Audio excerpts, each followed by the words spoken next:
मोक्षमार्गस्य नेतारं भेतारं कर्मभूभृतां ज्ञातारं विश्वतत्त्वानां वन्दे तद्गुणलब्धये। ध्यान की चर्चा हमारी चल रही है। उत्तम संगनन के धारी जीवों के ये ध्यान होता है। ये उत्कृष्ट ध्यान की चर्चा है। अंतर्मुहूर्त तक अर्थात उत्कृष्ट अंतर्मुहूर्त तक ये हो सकता है। और ध्यान की परिभाषा बताई थी एकाग्रता। कैसी एकाग्रता? जिसमें चिंता का निरोध हो, अन्य ध्येय संबंधी कुछ भी विकल्प नहीं सताना। इसलिए उतने काल की उस समय में निर्विकल्पता कही। मोक्ष मार्ग प्रकाशक में कल हम देख चुके हैं। आज प्रकरण थोड़ा सा आगे बढ़ेगा। देखो क्या कहते हैं।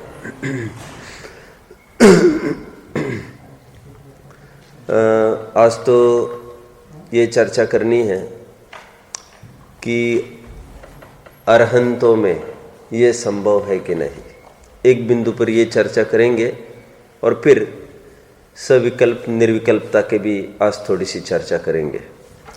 देखिए, अरहंतों में ध्यान का अभाव कहा गया है। कुछ विवक्षाएं इसकी। वो विवक्षा ये है क्योंकि अरहंतों में मुख्य और गौण ऐसा कुछ नहीं, करने की व्यवस्था कुछ नहीं है। अर्थात एकाग्र चिंता निरोध जो स्थिति छद्मस्त में पाई जाती है, वो स्थिति अरहंतों के कदापि संभव नहीं। एक को मुख्य करना और उस समय अन्य वस्तुएं ज्ञान का ज्ञेय ना बनना, ऐसा कदापि अरहंतों को संभव नहीं होता। उनको सब कुछ ज्ञान का ज्ञेय बन चुका है। इसलिए मुख्य करना और गौण करना ये उनमें व्यवस्था नहीं है, उनके केवल ज्ञान क्षयिक ज्ञान में। इसलिए उनको ध्यान से रहित कहा जाता है। एक बात तो ये हुई। क्या अरहंतों को ध्यान से रहित कहने का पहला हेतु मैंने यहाँ दिया कि उनके मुख्य गौण नहीं होता और केवल छद्मस्तों की ये बात है। जैसे फॉर एग्जाम्पल, मैं इस समय में आगे देख रहा हूँ तो मैं पीछे का नहीं देख सकता, है ना, और पीछे देखूंगा तो आगे का नहीं देख सकूंगा। ये मेरी समस्या है, अपनी समस्या छद्मस्तों की है। एक समय में एक जगह ही ध्यान केंद्रित कर पाएंगे, अन्य जगह नहीं। अन्य उस समय में गौण हो जाएंगे। लेकिन केवलियों का ऐसा नहीं है ना। केवली तो युगपत लोकालोक को जानते हैं, सो पर सबको। तो इसलिए केवलियों में एकाग्र चिंता निरोध वाली परिभाषा घटित नहीं होगी। क्योंकि चिंता निरोध किसका समझ में आता है? किसका? क्योंकि एक साथ सब ज्ञान के ज्ञेय बन गए। ठीक है, आगे बढ़ते हैं। और एकाग्र भी वहां पर नहीं कह सकते, क्योंकि एकाग्र वो करता है जिसको कुछ गौण करना पड़ता है। इनको कुछ गौण ही नहीं करना है तो अग्र भी किसको करेंगे? ये तो युगपत लोकालोक को भी देखते हैं, इसलिए उनमें ध्यान घटित नहीं होता। ठीक है, आगे बढ़ते हैं। आगे देखो, ध्यान कहते भी किसको है? मैंने कल थोड़ी सी बातें कही थी। अब जैसे दूरबीन में से हम सूर्य किरण केंद्रित कर रहे हैं कहीं, है ना, तो दूरबीन में से केंद्रित कर रहे हैं। अब तो यूं समझो हमको कहीं देखना है सूक्ष्म चीज, तो हमने एक आंख बंद की और दूसरी आंख से देख रहे हैं। तो वो तो हमारी कमी है कि हम उस सूक्ष्म चीज को नहीं देख पा रहे दूसरी आंख बंद किए बगैर। पकड़ रहे? तो एक आंख बंद करके दूसरी आंख से देखना, या हम लोगों में हो सकता है ऐसा, लेकिन केवलियों में ऐसा कैसे होगा? आंखों का उदाहरण तो एक देश है, वे तो सर्वज्ञ हो गए हैं। उनको क्या मुख्य करना, क्या गौण करना? युगपत सब कुछ उनके ज्ञान में आ रहा है, इसलिए ध्यान उनमें घटित नहीं होगा। अपेक्षा एक। अपेक्षा दो, उपचार से उनको ध्यान इसलिए कहते हैं क्योंकि उनके कर्म की निर्जरा चल रही है, इस अपेक्षा से उनको ध्यान कहते हैं। क्योंकि ध्यान का फल कर्म की निर्जरा का ही है। ध्यान इज लाइक अग्नि, और ईंधन का ध्वंस करना ये अग्नि का काम है। तो जिस प्रकार अग्नि ईंधन का ध्वंस करती है, उसी प्रकार ये ध्यान भी कर्म का ध्वंस करता है। तो निर्जरा की तरफ से कर्म का ध्वंस देखकर ऐसा उपचार से बोला जाता है कि अरहंतों के ध्यान है। ठीक है, सिद्धों की चर्चा बाद में उठाऊंगा। सेकंड पॉइंट, थर्ड पॉइंट ये है कि यदि ज्ञान की पर्याय को ध्यान कहते हैं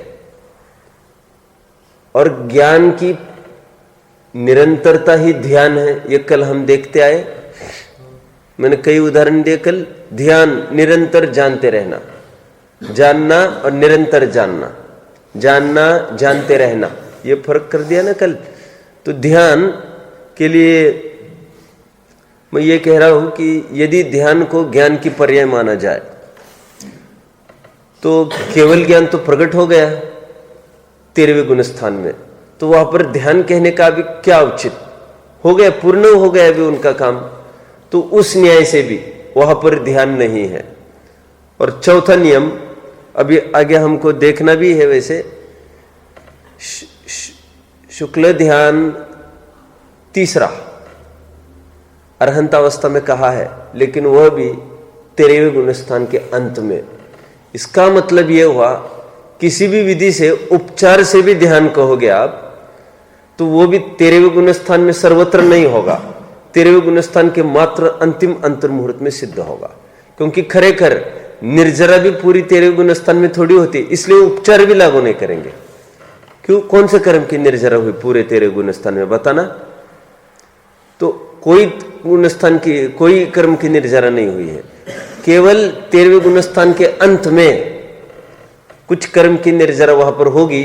योग के अभाव संबंधी प्रयास हुआ होगा, तो योग संबंधी कर्म, जो भी कर्म होगा जिस द्रव्य कर्म के उदय से, मान के चलो देह नामक नाम कर्म, तो उसका उदय चल रहा है अभी 13वें गुण स्थान तक, उसके आगे नहीं होगा, तो उस संबंधी कुछ यत्न वहां पर चले तो चले।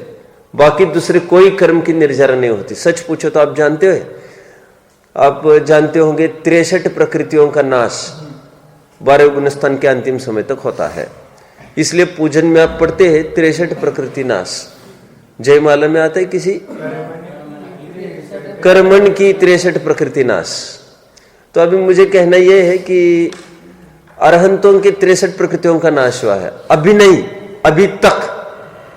क्यों अभी नहीं, क्यों कह रहा हूं मैं अभी तक? इसलिए कह रहा हूं भाई 8वें में कुछ हुए, 9वें में कुछ हुए नाश, 10वें 11वें 12वें में कुछ नाश हुआ है, अभी अचानक नहीं नाश हुआ। यहां तक 63 प्रकृतियों का नाश हुआ। 85 प्रकृतियां सत्ता में पड़ी है।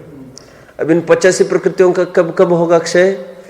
ठेठ द्विचरम समय में, सेकंड लास्ट समय में, उपांत्य समय में 14वें गुण स्थान के 72 प्रकृतियों का नाश होगा वहां पर, या 73 मान के चलो, 73 प्रकृतियों का नाश होगा, 72, 72 प्रकृतियों का नाश हुआ 14वें गुण स्थान के सेकंड लास्ट समय में। और लास्ट समय में 14वें गुण स्थान के बचे हुई 13 प्रकृतियों का नाश होता है। ज्यादा से ज्यादा यदि 85 सत्ता में हो, तो उसमें से यदि तीर्थंकर प्रकृति सत्ता में नहीं है, तो फिर 73 प्लस 72 प्लस 12, क्योंकि वहां पर तो 84 सत्ता में रहेगी। फिर वो तो नाना जीवन की अपेक्षा 85 प्रकृतियां सत्ता में बोल रहे हैं अपन। अब सब पकड़ रहे हैं। मुझे तो कहना इतना सही है अभी कि क्या हुआ निर्जरा फिर 13वें गुण स्थान में, कौन से कर्म की निर्जरा हुई, जो उपचार से भी आप ध्यान कहना चाहते हो उसको। तो 13वें गुण स्थान के अंत में ध्यान कहा क्यों फिर, जब कोई कर्म की निर्जरा नहीं हुई? उपचार भी क्यों लगाया? क्योंकि वहां पर कुछ चेंज तो हुआ कम से कम। क्या? योग का अभाव तो हुआ, तो विकृति की तो अभाव हुआ। बाकी 13वें गुण स्थान होल में नया ऐसा कुछ नहीं हो रहा है, तो उपचार से भी निर्जरा, उपचार से भी ध्यान कैसे कहेंगे?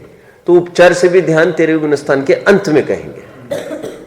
और परमार्थ से तो क्या बोल रहे हैं ये जो परिभाषा अभी घटित की है एकाग्र चिंतन निरोध ध्यान, उसकी तरफ से देखो तो ध्यान तो वहां है ही नहीं कह रहे। और जो मूल घाती कर्म है उनका तो नाश हो ही गया है, तो भी ध्यान क्यों कहते हैं?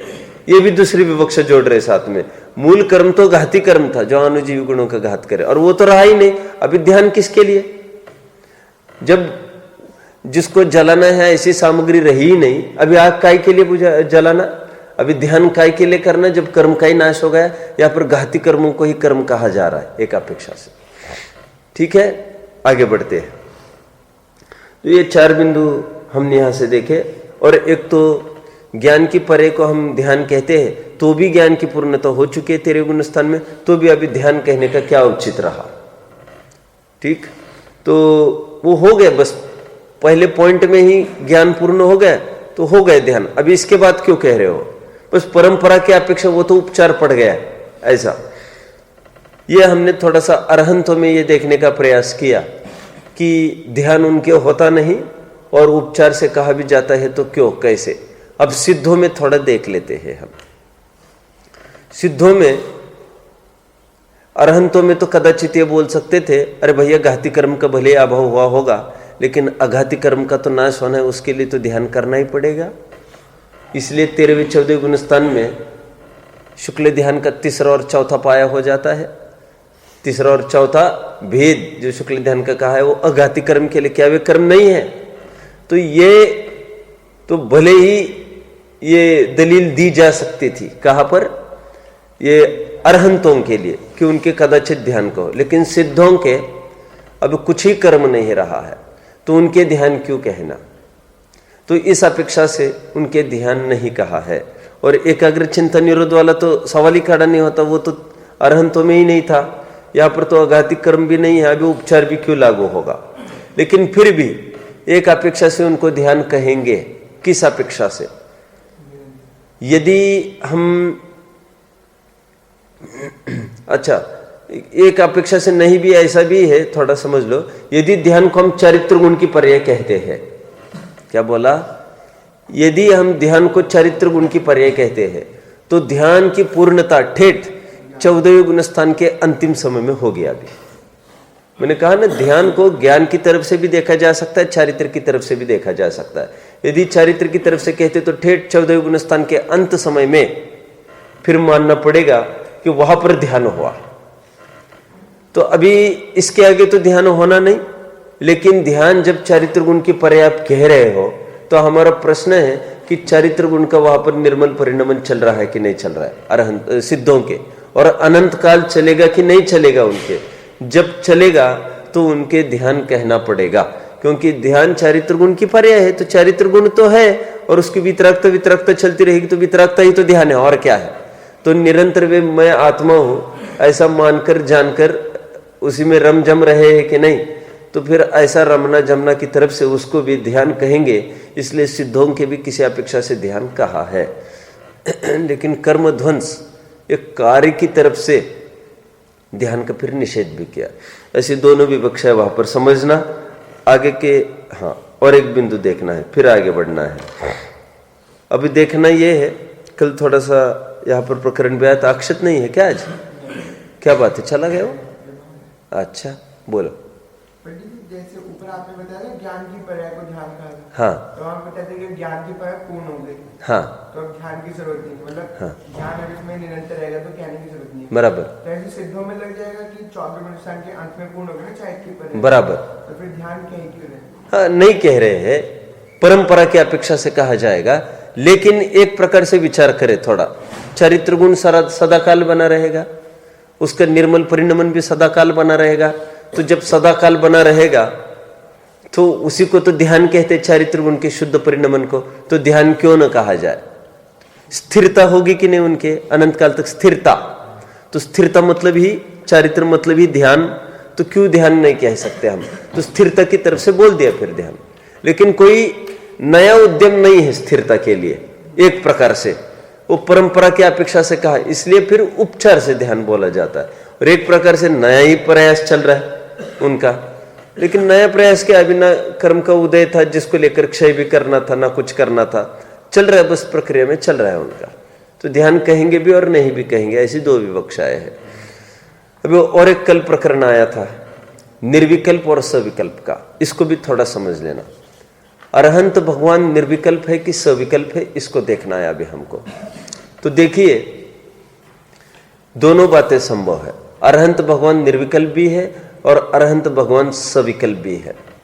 निर्विकल्प इसलिए कहा जाएगा क्योंकि रागादि विकारी भावों को विकल्प जब हम कहते हैं तो उनको निर्विकल्प कहा जाएगा, और जब हम ज्ञेय की पलटा पलटी को, ज्ञप्ति परिवर्तन को, नए नए ज्ञेय को जानना, एकाग्र चिंता निरोध का होना, यदि उसको विकल्प कहते हैं, क्या बोला, तो वो भी वहां पर नहीं हो रहा है वैसे, इस प्रकार से वो निर्विकल्प हो रहे।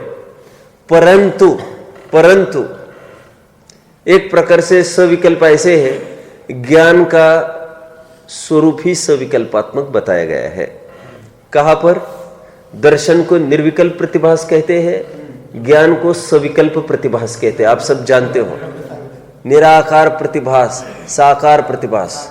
दर्शन को निराकार प्रतिभास कहा, सामान्य अवलोकन जगह जगह कहा, वो सब जगह दर्शन का तो लक्षण ही है, सामान्य अवलोकन, निराकार प्रतिभास, निर्विकल्प प्रतिभास। और ज्ञान को कहते हैं विशेष अवलोकन, साकार प्रतिभास और निर्विकल्प सविकल्प प्रतिभास।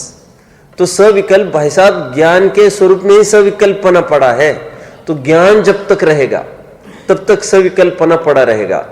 तो सविकल्प का अर्थ यहां पर क्या लेना, यह अमुक वस्तु है और यह अमुक वस्तु है, ऐसा भेद, विशेषता को लेकर प्रतिभास, विकल्प को लेकर प्रतिभास, ऐसा सभी ज्ञान का ही फंक्शन है। ये इष्ट, ये अनिष्ट, ये अच्छा, ये बुरा, अथवा यह मैं, यह पर, ऐसा भेद पूर्वक ज्ञान, ये ज्ञान के स्वरूप में ही पड़ा है सविकल्पना। तो इस न्याय से अरहंतों के सविकल्पता जरूर कहेंगे। अरहंतों के क्या सिद्ध भगवान भी निर्विकल्प है कि सविकल्प है, इस तरफ से देखो तो वे भी सविकल्प है। क्यों? विकल्प का कभी अभाव इसलिए नहीं होता क्योंकि बाय नेचर है वो। वे भी आज स्वपर को जान रहे कि नहीं, एकत्व विभक्त को जान रहे कि नहीं। तो ये ज्ञान का कमाल है सविकल्प। यह स्व, यह पर, यह ऐसा जो जान रहे वे, भले कोई ऐसा राग रूप विकल्प नहीं है वहां पर, इच्छा रूप विकल्प नहीं है, लेकिन ज्ञान की तरफ से ही ऐसा फंक्शन है, यह भेद करके वो प्रतिभास कराने का, इसलिए उसको सविकल्पात्मक कहा जाता है। यह भी एक अपेक्षा पड़ी। अरहंतों के ध्यान को, अरहंतों को सविकल्प भी कहा जाता है, वो ज्ञान के स्वरूप की तरफ से कथन। निर्विकल्प कहा जाता है रागादि विकारी भावों का अभाव की तरफ से। मुझे बहुत विकल्प हो रहे, बहुत विकल्प हो रहे, जो हम कहते लोक में वो राग द्वेष की तरफ से बोलते हैं। और अनेक अनेक ज्ञेय जान रहे, हम कहते कि बहुत विकल्प हो रहे, बहुत विकल्प हो रहे, हालांकि ये भी विकल्प है। आपने एक कलश सुना होगा, आत्म स्वभावम पर भाव भिन्नम मां पूर्ण माद्यंत, आपले संकल्प विकल्प शब्द है विलीन जालम, वहां पर विकल्प शब्द पड़ा, संकल्प विकल्प जालम नहीं ख्याल में आता है, विलीन हो जाते वहां पर संकल्प विकल्प जालम। वो कलश खोल के दिखाना कोई मुझे, क्या नंबर का कलश है?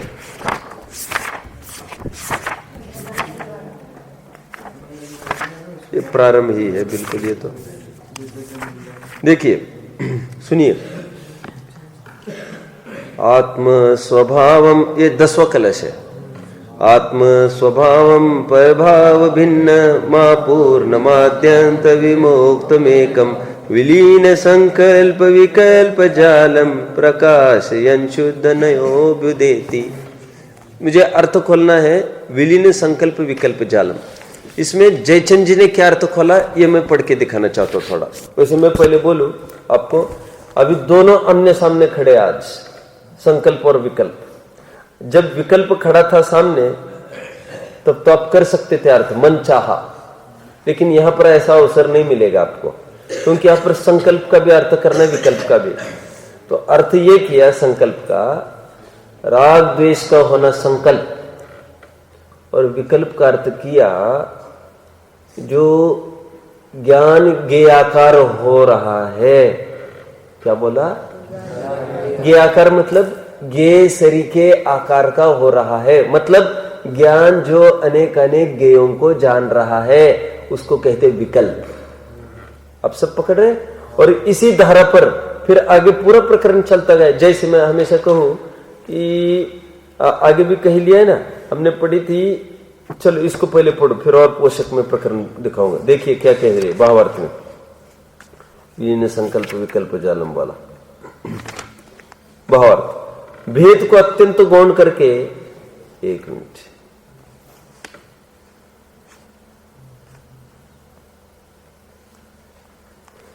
शुद्ध नए आत्म स्वभाव को प्रकट करता हुआ उदय रूप होता है। वह आत्म स्वभाव को परद्रव्य के भाव तथा परद्रव्य के निमित्त से होने वाले अपने विभाव ऐसे पर भावों से भिन्न प्रकट करता है।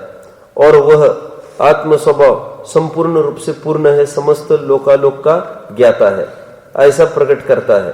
क्योंकि ज्ञान में भेद कर्म संयोग से है, शुद्ध नए में कर्म गौण है। और वह आदि अंत विमुक्तम, आदि अंत से रहित है, आगे कभी भी किसी के विनाश को प्राप्त नहीं होता, पारिणामिक भाव है एकम। आगे बढ़ो, देखो विलीन संकल्प विकल्प जालम का अर्थ, जिसमें समस्त संकल्प विकल्प के समूह विलीन हो गए हैं, ऐसा प्रकट करता है। ब्रैकेट में क्या लिखा है देखो, द्रव्य कर्म भाव कर्म नो कर्म आदि पुद्गल द्रव्यों में अपनी कल्पना करना सो संकल्प, और ज्ञेयों के भेद से ज्ञान में भेद ज्ञात होना सो विकल्प। कितने जन ने बात को पकड़ा, संकल्प और विकल्प। और मैं अर्थ क्यों कर रहा हूं, कोई बताएगा? मुझे तो इतना बस बताना है कि अरहंतों के भी ज्ञान को ज्ञेयाकार कहेंगे कि नहीं कहेंगे? कहेंगे कि नहीं ज्ञेयाकार? अरे क्यों? ज्ञेय को जानता है, इतना अर्थ है उसका। क्यों? ज्ञान ज्ञेय अद्वैत में भी है अपने पास, ज्ञान ज्ञेय द्वैत में भी है अपने पास 47वें में, तो है ना। इसलिए महावीराष्टक स्तोत्र में ऐसे लिखा ही है, आप विचित्रात्मा आप एक हो, अब विचित्र होते हुए भी एक है। तो विचित्र कहकर ही क्या बात फलित हो रही कि आप विचित्र अनेक को जानते हैं। तो अनेक जो कहा वो ज्ञेयाकार की तरफ से तो कहा अनेक। तो कहने की बात यह है विकल्प का अर्थ एक ये भी होता है ज्ञान की तरफ से, क्योंकि ज्ञान का नेचर ही है सविकल्पात्मक। यह अपेक्षा समझ लेना, ठीक है। बौद्धों ने क्या गड़बड़ करी है, बौद्ध ऐसा मानते हैं कि वैसे ज्ञान है तो निर्विकल्प, वह सविकल्पता को जन्म देता है, ऐसा उन्होंने माना है। अपने जैन ये कहते हैं तो निर्विकल्प है, सविकल्पता को जन्म देता है, ये कहने का क्या उचित? बाय नेचर ही उसको सविकल्प कहो, और राग आदि का अभाव है उस तरफ से आप निर्विकल्प कहना हो तो निर्विकल्प कहो, ठीक है। अभी देखिए, और दर्शन जब प्रतिभास करता है यह अमुक वस्तु, यह अमुक वस्तु, ऐसा प्रतिभास नहीं है वहां पर, इसलिए उसको निराकार या निर्विकल्प प्रतिभास कहते हैं। एक सत का ग्रहण करता है मात्र, कौन? दर्शन सन्मात्र का ग्रहण करने वाला, सत बस है, फिर ज्ञान उसमें फंक्शन करेगा प्रॉपर। सत में भी ये है वो है, तो ये सविकल्पता ये ज्ञान में ही आ गई है, उसको करना नहीं पड़ता ऐसा उद्यम कि अब मैं ये भेद करके देखो, वो तो भेद उसके ज्ञान के स्वरूप में पड़ा ही है। और हमने कुछ प्रकरण देखा था, मैं ये कह रहा था, एक तो 36वीं और 37वीं गाथा देखी थी हमने, आपको याद होगा, जिसकी विशेषता मैंने बताई थी। देखो 36वीं कहा था कि ये मोह मेरा कुछ नहीं, मैं तो एक ज्ञायक भाव, 36वीं में। और 37वीं में यह कहा था अब ज्ञेय भाव के भेद विज्ञान को भेद ज्ञान का प्रकार कहते हैं। याद आ रहा है आपको? 36वीं में क्या कहा था? अब मोह से भेद विज्ञान कराते हैं। और 37वीं में क्या कहा था? ज्ञेय भाव के भेद विज्ञान का प्रकार कहते हैं। और वहां पर भी बात आई थी 31-32 में भी। क्यों 31 में भी हमने क्या देखा था? ज्ञेय ज्ञायक संकर दोष। और आगे कौन से संकर दोष आए थे? भव्य भावकादि संकर दोष। तो मैं बार बार कह रहा था ज्ञेय ज्ञायक संकर दोष, ये ज्ञान में एक देखना, और वहां पर ये रागादि विकारी भावों को एक देखना। मैं बार बार वहां पर भी कह रहा था समय सार जब अपना चला था, तो उसी संबंध में ये सविकल्प और निर्विकल्प का अर्थ समझना। अभी आइए अपने आगे के सूत्र की तरफ हमको बढ़ना है। 2 सूत्र आज चल सकते हैं। बहुत छोटे छोटे सूत्र है और सिंपल है बिल्कुल। देखिए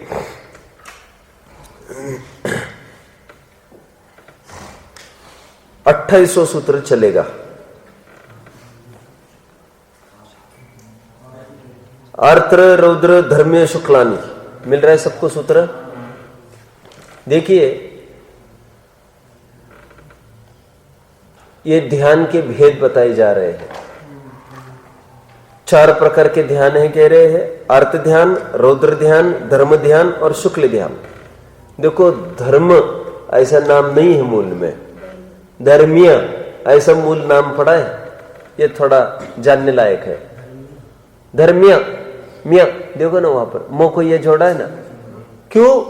धर्म संबंधी धर्मीय, ठीक है। ये 4 ध्यान है बोल रहे हैं यहां पर। आगे बढ़ते हैं। कौन से? अर्थ ध्यान, रौद्र ध्यान, धर्म ध्यान और शुक्ल ध्यान। इसका स्वरूप देख लेते फिर आगे बढ़ते हैं। अर्थ ध्यान, अर्थ यह शब्द रित से बना है और रित मतलब होता है आकुलता, पीड़ा। तो उस संबंधी जो ध्यान होता है उसे आर्त ध्यान कहते हैं, जिसमें निरंतर शोक में डूबे रहना, रोना, फुट फुट कर बार बार वो याद आना और फिर नाराजी होना, एक प्रकार का डिप्रेशन में चला जाना, ये अर्थ ध्यान के सब भेद है। अभी भेद तो आगे बढ़ेंगे तब देखेंगे, ये तो सामान्य स्वरूप हम देख रहे हैं। रौद्र ध्यान किसे कहते हैं वो देखे थोड़ा। रौद्र ध्यान जो रुलाए, रुद्र रूप जो रुलाए वो रौद्र ध्यान। और ये भी आपको लग रहा होगा इसमें तो हिंसा नंदी वगैरह आने वाला है, इसमें काय का रुलना, ये भी संक्लेश परिणाम है। बल्कि मैं बताऊंगा ये एकांत पाप परिणाम होता है रौद्र ध्यान। एकांत पाप आश्रव मैंने आपको बताया था। कदाचित अर्थ ध्यान, कदाचित पुण्याश्रव हो सकता है अर्थ ध्यान से, लेकिन रौद्र ध्यान से एकांत पाप आश्रव होता है। याद आ रहा है मैंने एक प्रकरण कब चलाया था? ये मैंने एक दिन चलाया था। एक प्रश्न आपको उत्पन्न होना चाहिए था। मैंने कहा था तत्व और सूत्र की चर्चा चल रही थी, हाँ आयु की।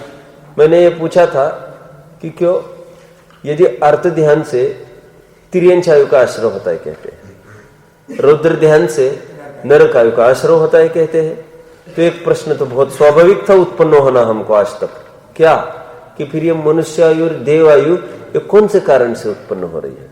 तीसरा और चौथा ध्यान तो होने का सवाल ही नहीं था अनादि से। धर्म और शुक्ल तो हो ही नहीं रहे, तो फिर अर्थ ध्यान का तो फल निश्चित, रौद्र ध्यान का फल निश्चित, तो मनुष्य और देव गति किसका फल है? तो मैंने एक दिन कहा था आपको कि ये भी अर्थ ध्यान के फल में चला जाएगा, क्योंकि मैंने कहा था अर्थ ध्यान के 3 स्तर दिमाग में खड़े करो। एक तो मैंने कहा था अर्थ ध्यान में तीव्र अशुभ, तो वो जाएगा तिर्यंच में। एक तो शुभ तीव्र कैसा होगा देखेंगे अब हम, एक तो भेद प्रभेद देखेंगे तब चर्चा चलेगी कल शायद। तो तीव्र शुभ होगा तो जाएगा देव गति में, और मध्यम परिणाम करेगा तो जाएगा मनुष्य आयु में। मिश्र परिणाम जिसको कहते हैं, टोडरमल जी ने कहा ना, यदि अधिक शुभ परिणाम हो तो देव गति में चला जाए, अशुभ परिणाम हो तो तिर्यंच आदि गति में चला जाए। मनुष्य होने योग्य मिश्र परिणाम होना अत्यंत दुर्लभ है। सम्यक ज्ञान चंद्रिका की पीठिका में दुर्लभता बताए ना मनुष्य पर की, द्रव्य क्षेत्र काल भाव अपेक्षा मैंने लिया था यहाँ पर एक बार, तो भाव अपेक्षा में इन्होंने पूरा घटित करके दिखाया ऐसा मिश्र परिणाम। तो देखिए अर्थ ध्यान में तो कदाचित शुभ का रोल हो सकता है, कैसे मैं अभी बताऊंगा जब भेद प्रभेद चलेंगे। लेकिन रौद्र ध्यान एकांत पाप रूप है, उसका फल दुर्गति ही है, नरक ही है दुर्गति के नाम पर। देखिए अभी आगे बढ़ते हैं। धर्म और शुक्ल ध्यान की तो हम विशेष चर्चा करेंगे जब मौका आएगा। देखिए 2800 सूत्र देखते हैं अब हम। धर्म ध्यान को इतना ही कह सकते हैं कि आत्मा का लक्ष्य होकर आत्मा को जानने रूप ध्यान, धर्म ध्यान, और आत्मा को जानते रहना रूप ध्यान शुक्ल ध्यान, ऐसा बोल सकते हैं आपने। आत्मा को जानना धर्म ध्यान और आत्मा को जानते रहना शुक्ल ध्यान। उसमें प्रगाढ़ता आती जाएगी ना, और ये टूट टूट के जान रहा है धर्म ध्यान में। हालांकि ऐसा भी है कि जो आत्मस्थिरता हुई चौथे गुण स्थान में, उसके साथ जो शुभ भाव वर्त रहा है, देव शास्त्र गुरु के प्रति भक्ति आदि आदि आराधन, तो इसको भी उपचार से धर्म ध्यान कहेंगे। लेकिन ये उपचार का धर्म ध्यान है। परमार्थ धर्म ध्यान तो आत्मस्थिरता है वो। तो इसलिए आत्मा को जानना, बस इतना ले लिया धर्म ध्यान में। और शुक्ल ध्यान में आत्मा को जानते रहना, ऐसा लेना, ठीक है। क्योंकि शुक्ल ध्यान की आप श्रेणियों को थोड़ा विचार करो। वे बुद्धिपूर्वक, हाँ अभी बुद्धिपूर्वक की बात है, क्योंकि अब बुद्धिपूर्वक तो शब्द व्यंजन आदि को तो सबको जान रहे हैं, संक्रांति हो ही रही है वहां पर भी। बुद्धिपूर्वक एकमात्र उनके ज्ञान का गे शुद्धात्मा बना है, इसलिए तो उनको शुद्धोपयोगी कहा जाता है कि बुद्धिपूर्वक निरंतर ज्ञान का गे कौन बना है? आत्मा आत्मा आत्मा। और इसलिए अंतर्मूर्ति टिका रहेगा उत्कृष्ट, तो जाएगा केवल ज्ञान तक पहुंचाएगा इनको, ठीक है। चले आगे। और धर्म ध्यान में क्या होगा? वो शुद्धोपयोग तो बहुत थोड़े काल के लिए होगा, तो बाहर आएंगे तो बाहर देव शास्त्र गुरु की भक्ति करेगा तो उपचार का धर्म ध्यान नाम पाएगा। और फिर ये छूट न जाए, फिर और अकुल तो होने लग जाए, फिर वो अर्थ ध्यान में चला जाएगा। समझ में आता है? चलिए आगे बढ़ते हैं। देखो, शुभ भाव होना अलग बात, और शुभ भाव संबंधी अर्थ ध्यान वो अलग बात है। इसलिए तो अज्ञानी के अर्थ ध्यान तो हो सकता है शुभ संबंधी, लेकिन उनके शुभोपयोग नहीं हो सकते, जो कल चर्चा चली थी आपने। क्यों? एक तो देव शास्त्र गुरु के प्रति भक्ति का भाव, इसको उपचार से धर्म ध्यान बोल रहे हैं, इसको उपचार से भी वो अर्थ ध्यान नहीं बोल सकते। क्यों? और जब ये उसमें पुट आ जाएगी, ये छूट न जाए, बस अब वो अर्थ ध्यान संज्ञा पाएगा, ठीक है। चलेंगे भेद। 28वां सूत्र देखिए, परे मोक्ष हेतु।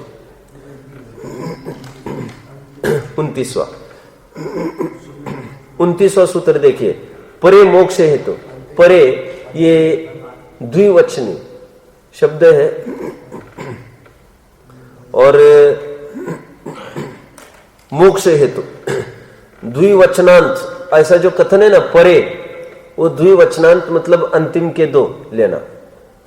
जैसे आद्य प्रथम के दो, वैसे परे अंतिम के दो, मात्र दो की तरफ भी संकेत नहीं है यहां पर, कोई भी दो उठा लो, ये परे मतलब अंतिम दो लेना, उससे परा है ये, परा मतलब अतीत, ऐसा।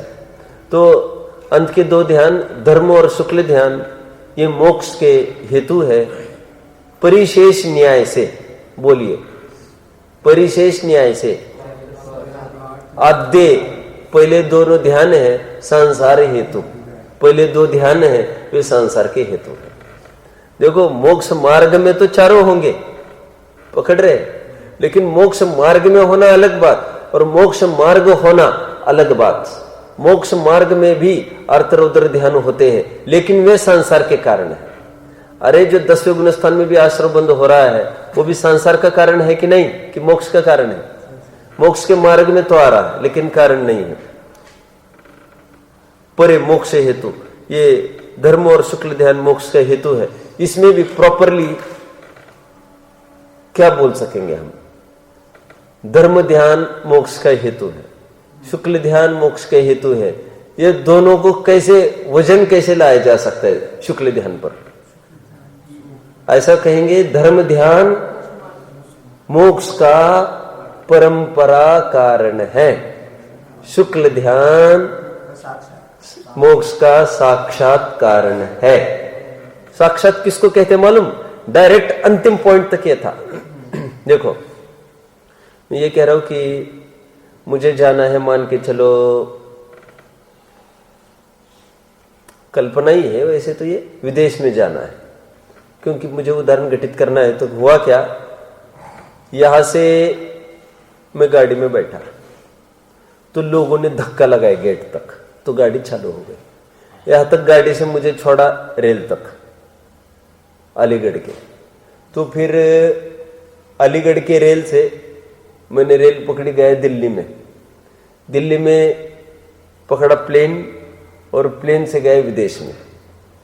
तो देखो वहां पर यदि कोई पूछे कैसे आए आप, तो मैं इस प्लेन से आया, ये साक्षात कारण।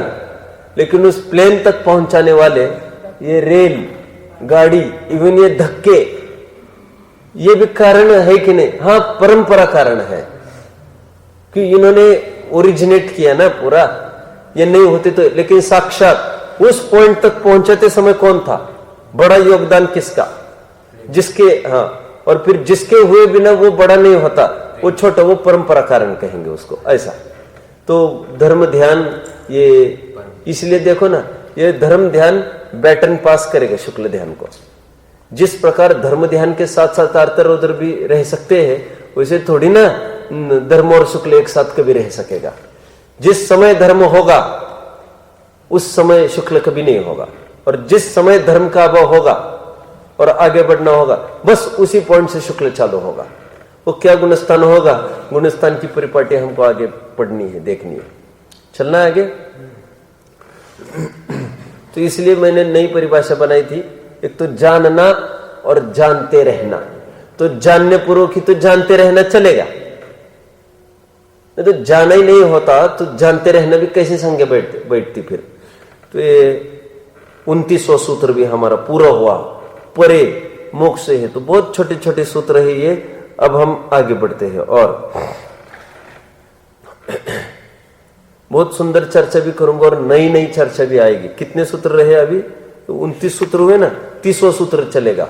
47 सूत्र का पूरा यह अध्याय है, 30वां सूत्र चलेगा, 18 सूत्र अभी चलेंगे।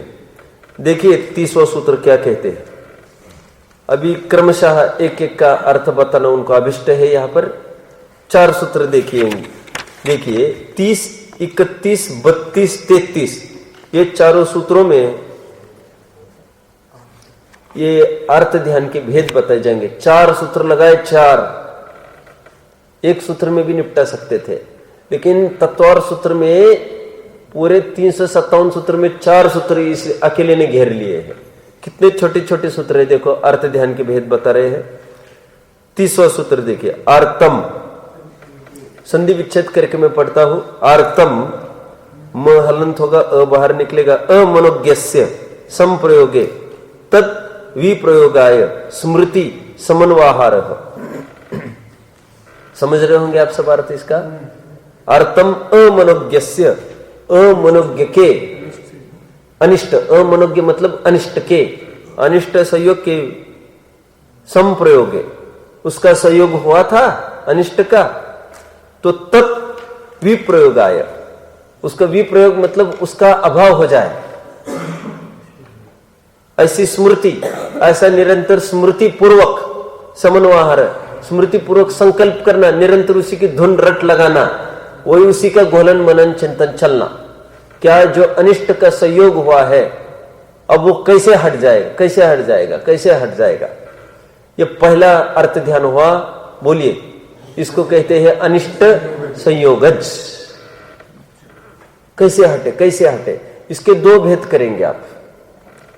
2 भेद ऐसे करेंगे, स्मृति समन्वाहार से ऐसे पकड़ में आता है। एक तो अनिष्ट कुछ आया है, इसी की माला जपते रहना, कब आबा हो, कब आबा हो, कब आबा हो, कब आबा हो, कब आबा हो। फिर जितने चक्रे काट सकता है, यहां वहां, चद्दर चढ़ाओ क्या, फकीर के पास जाओ क्या, कितनी माला फेरना, क्या जाप करना, कितना दान देना। मेरे पास सचमुच ऐसा फोन आया परसों, बहुत प्रतिकूलता आ गई। मैंने कहा आपको बिल्कुल मैं पहचानता नहीं हूं उनको, वे किसी रूप से पहचानते होंगे तभी तो उनको फोन नंबर वगैरह सब मिला होगा। और उन्होंने बोला बहुत संकट आ गया, ऐसे संकट है घर में, तो कुछ दान दे सकते हैं। देखो जो पंडित बैठा है लूटने को, उसके लिए घर बैठे कितना बड़ा बकरा मिल गया है।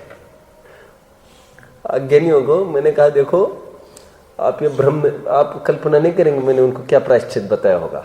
अब आप सुनना चाहते हैं?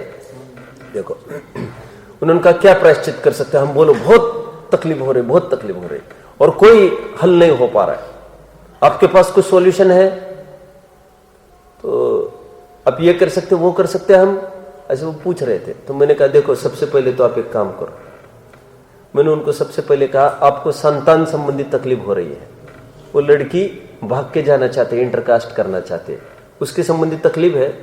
पहले तो आप, मैंने कहा ब्रह्मचर्य से रहना चालू करो। क्यों? अब्रह्म का फल ये भोगना पड़ रहा है। देखो बहुत टेढ़ी खीर है, दांतों से लोहे के छने चबाना है ये सब, और फटाफट लाखों रुपए ऐसा लुटा सकता है आदमी। मैंने कहा ब्रह्म, तो फिर वो बोले नहीं उनके पति तो वैसे ही मर गया है। चलो मैंने कहा एक बात तो हट गई अभी, अब तो वैसे ब्रह्मचर्य पलेगा आपका। मतलब उनको लड़की के पापा ही नहीं है तो माँ का अभी ब्रह्मचर्य का सवाल ही नहीं वैसे। मैंने कहा नेक्स्ट, मैंने कहा स्वाध्याय बहुत करते हैं, चलो स्वाध्याय की भी बात रह गई। मैंने कहा एक काम करना, सामायिक करते हैं, ये तो 100% उत्तर अपेक्षित है। नहीं, मैंने कहा सामायिक करो, सुबह 15 मिनट, टाइम नहीं मिलता हो ज्यादा, बहुत जिम्मेदारी, सुबह 15 मिनट, शाम को 15 मिनट। और मैंने कहा मर्यादित आटा मसाला खाना, पानी छान कर पीना। देखो कितनी मेहनत। मैंने कहा देखो एक आध विधान कर दोगे, कुछ कर दोगे, अब भ्रम नहीं पालना, कुछ ठीक हो जाएगा। मैंने कहा हम इतने जीवों की विराधना कर रहे हैं, आज हमारी विराधना हो रही है, अब करो ये, इसमें मेहनत लगती है और रोजाना का काम है। मैंने कहा आप हर समय आटा पीसोगे, सब कुछ पानी छानोगे, उस समय जीवदाय का परिणाम होगा, प्रत्येक समय में पुण्य आपका संचित होता रहेगा। वही संक्रमण करे तो करे, एक समय में पैसे की गड्डी फेंक कर फिर वो माला जपोगे, अभी तो कुछ हुआ नहीं, अभी तो कुछ हुआ नहीं, और फिर पंडित के माथे ठोकते रहोगे। कहां तक आया मैं? अनिष्ट का इसके दो खाते खुलेंगे, मैं कह रहा हूं। कैसे? एक तो अनिष्ट का वियोग हो जाए जो अनिष्ट आया है, और दूसरा कल्पना में ऐसा सोचना अचानक कोई अनिष्ट आने जाए। ये दो खाते मैंने खोले। कौन से? ये तो क्यों खोल रहा हूं? एक तो स्मृति को लेकर, एक समन्वयहार, संकल्प के स्तर पर भी आपको लगाना है। एक तो प्रैक्टिकली अनिष्ट आकर खड़ा है, हट जाए माला फेरना। मैं कौन सा विधान करूं, क्या करूं, समझ में नहीं आता है, कौन सी ग्रह शांति करूं, क्या करूं, क्या करना, तो आप बताओ हमको, हम सब करेंगे। ये अनिष्ट संयोग है। छटपटाहट होना, तड़पना निरंतर उसके लिए। और कैसी फड़फड़ाहट हो सकती है आप कल्पना कर सकते हैं अनिष्ट का संयोग होने पर। वो सीता ने रात दिन, और ज्ञानियों के भी होते, ऐसी कोई बात नहीं है, अनिष्ट का संयोग आया और ऐसा किसी को हो जाए, आज भी प्रतिपल कैसी भावना बहता है वो, और हो जाए एक। और मैं तो दूसरी बात कह रहा हूं, कुछ बहुत अच्छा चल रहा है, अचानक ऐसा अनिष्ट हो न जाए। ये एक भेद खोलना है आपको। ये स्मृति समन्वयहार की तरफ संकेत इसकी तरफ है। क्या? अनिष्ट हो न जाए कुछ भविष्य में कभी। ओ इनको ऐसा, ओ मुझे न हो जाए ऐसा, मेरा न हो जाए ऐसा। अचानक किसी का ऐसा एक्सीडेंट देखकर, कुछ देखकर, ओ मुझे न हो जाए, और फिर मुझे न हो जाए सामान्य विकल्प नहीं है। वो दौड़ाया तभी तो ध्यान का रूप धारण किया उसने, और बार बार अभी वही, ऐसा न हो जाए। ठीक है, देखो अभी चोर घोषित नहीं हुआ हूं मैं, लेकिन मैं चोर घोषित न हो जाऊं, ये अर्थ ध्यान निरंतर चल रहा है। अनिष्ट संयोग में आएगा ये। ठीक है, आगे बढ़ते। अनिष्ट का संयोग होना एक, और अनिष्ट संयोग की कल्पना दो। ठीक। और हम सब अनुमान लगा सकते हैं जीवन में। मैं आपको बताऊंगा अधिकांश समय हमारा किसमें निकलता है। सच पूछो तो अभी जहां पर लोगों दिखाऊंगा, आपको लगेगा हम ऐसे ही तो परिणाम करते रात दिन।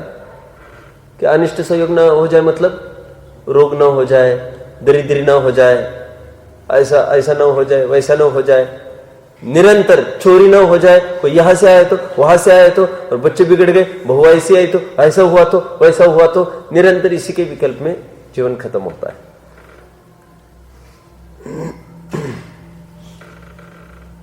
ये अनिष्ट संयोगज नाम का अर्थ ध्यान पहला, और इसमें रोना धोना भी बहुत हो सकता है।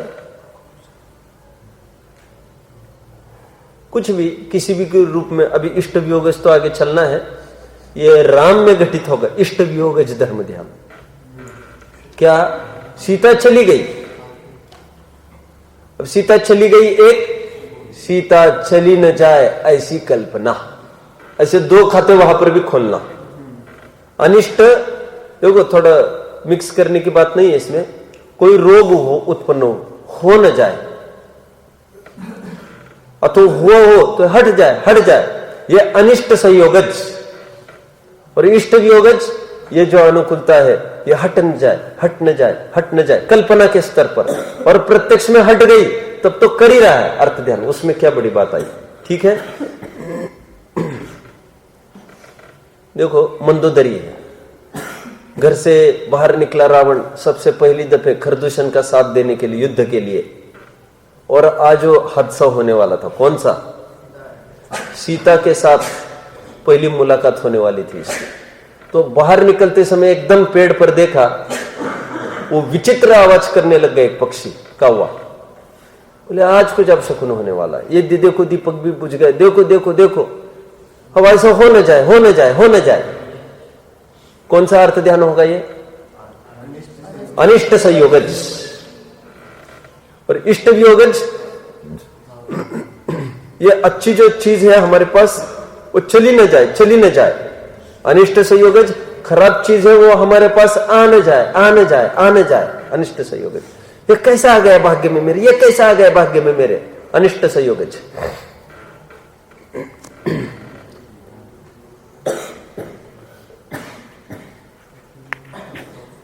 और जितने भी नाते रिश्तेदार निकलते समय जो भी जन रोते हैं, ये कौन सा अर्थ ध्यान है, देख लेना। जो दिल एकदम, और विद्वान भी हमारे बीच में जाने लग जाए, एकदम रोना हुआ, वो कौन सा अर्थ ध्यान है, इष्ट वियोगज नाम का अर्थ ध्यान। मैंने आपको बताया था थोड़े दिन पहले, इस प्रसंग में फिर बता दूं। देवलाली में कार्यक्रम था और गुरुदेव संबंधी कुछ कहने उठे लोग, तो उसमें परमात्मा प्रकाश भी उठ गए, डॉक्टर साहब के पुत्र। तो वे भी कुछ कहने लग गए गुरुदेव के बारे में, कहते कहते अचानक रोने लग गए। तो एकदम डॉक्टर साहब की मुद्रा देखने लायक थी। मुझे तो एक नई बात भी और कहूंगा, तो एक उनको एकदम ऐसा लगा ये क्या कर रहा है, राइट। उन्होंने एकदम उनको टोकना चालू किया, और फिर भरी सभा में बहुत झाड़ा उनको, ये कहकर कि ये कोई भक्ति प्रदर्शन होगा, समर्पण होगा, ऐसा भ्रम हमको नहीं पालना चाहिए। ये एक प्रकार का अर्थ ध्यान है, इष्ट वियोगज नाम का अर्थ ध्यान। और ये हमको मानव पर ये मिली है, वो इष्ट ये अर्थ ध्यान करने के लिए नहीं मिला है हमको। ये तत्व ज्ञान सुखी होने के लिए मिला है। मत शोक करो, इस नाम पर भी शोक नहीं करना चाहिए।